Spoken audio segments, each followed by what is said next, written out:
ሰላም የዩቲዩብ ተከታታዮች እንዴት ናችሁ? ደህና ናችሁ ወይ?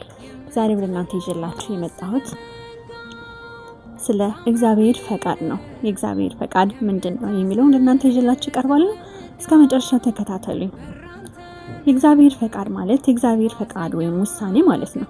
ይህ ጽንሰ ሐሳብ በኢትዮጵያ ኦርቶዶክስ ተዋሕዶ ቤተክርስቲያንና በክርስትና እምነት ውስጥ በጣም መሰረታዊና ጥልቅ ምስጢር ያለው ርዕስ ነው። ስለ እግዚአብሔር ፈቃድ በዝርዝርና በሰፊው የሚከተሉትን ነግራቸዋለሁ።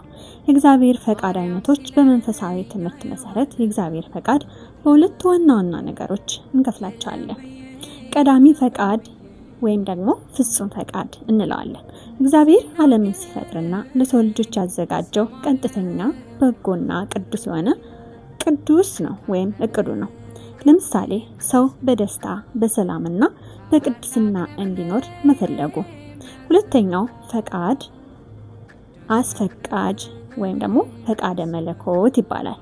ሰው ነፃ ፈቃድ ስላለው የሚመርጠውን ክፉ ወይም በጎ ነገርን እግዚአብሔርን ሳይወድ በግድ ሳይሆን የሰውን ምርጫ አክብሮን እንዲሆን የሚፈቅደው የሚተወው ነገርም አለ። እሱ ነው። ለምሳሌ በዓለም ላይ የሚፈጠሩ አንዳንድ መከራዎች በእግዚአብሔር ቀዳሚ እቅድ ባይሆኑም በሰው ልጅ ስህተት ምክንያት እንዲሆኑ ይፈቀድላቸዋል። የእግዚአብሔር ፈቃድ ባህሪው ግን ፍጹም በጎ ነው። በፍጹም ቅዱስ የእግዚአብሔር ፈቃድ እርሱም በጎና ደስ የሚያሰኝ ፍጹምም የሆነ ነገር እንደሆነ ይነግረናል። ሮሜ 12 ቁጥር 2 ላይ እግዚአብሔር ለሰው ልጅ ሁልጊዜ የሚያስበው የሰላም እንጂ የክፉ ነገር አይደለም።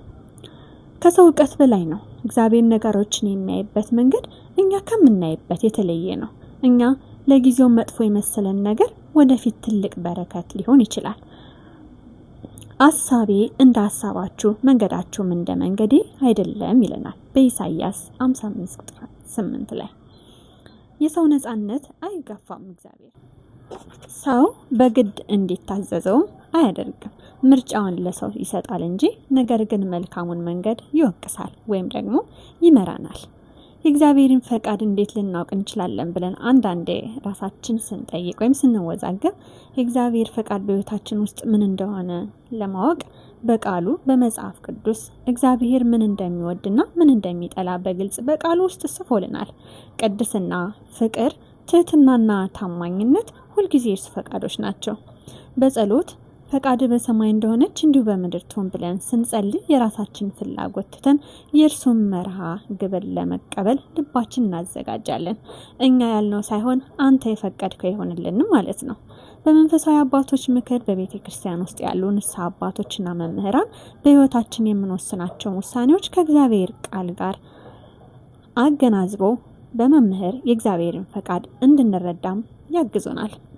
በሁኔታዎች በትዕግስት መጠበቅ። ለምሳሌ አንዳንድ ጊዜ የፈለግነው መንገድ ሲዘጋ ወይም ሌላ የተሻለ በር ሲከፈትልን ትክክለኛው የእግዚአብሔርን እጅ ማግኘታችንን እንችላለን ወይም ደግሞ ማየትም እንችላለን።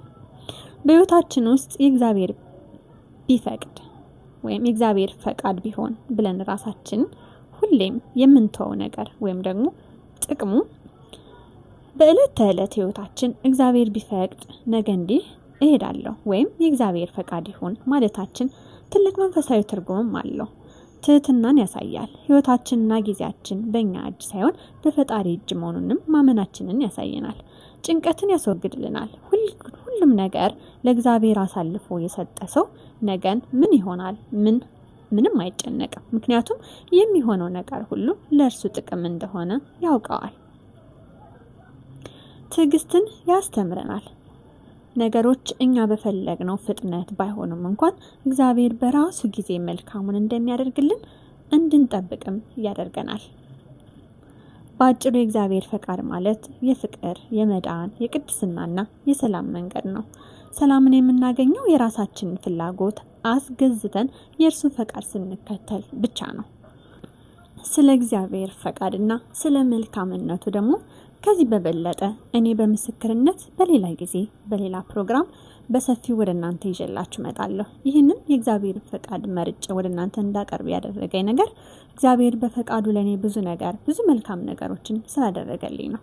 ስለዚህ በሌላ ሳምንት ወይም ደግሞ በሌላ ርዕስ በሰፊው እግዚአብሔር ሲፈቅድ ምን ተአምራትን እንደሚያደርግልንና ከምን ችግር ውስጥ እንደሚያወጣን፣ ምን ውስጥ እንደሚያወጣን፣ ምን እንደሚያደርግልን እኛ ባሰብነው ሳይሆን እሱ ባሰበልን መንገድ ሲመራን ለኛ ሁሉም ነገር መልካም እንደሚሆንልን ይዤላችሁ ቀርባለሁ።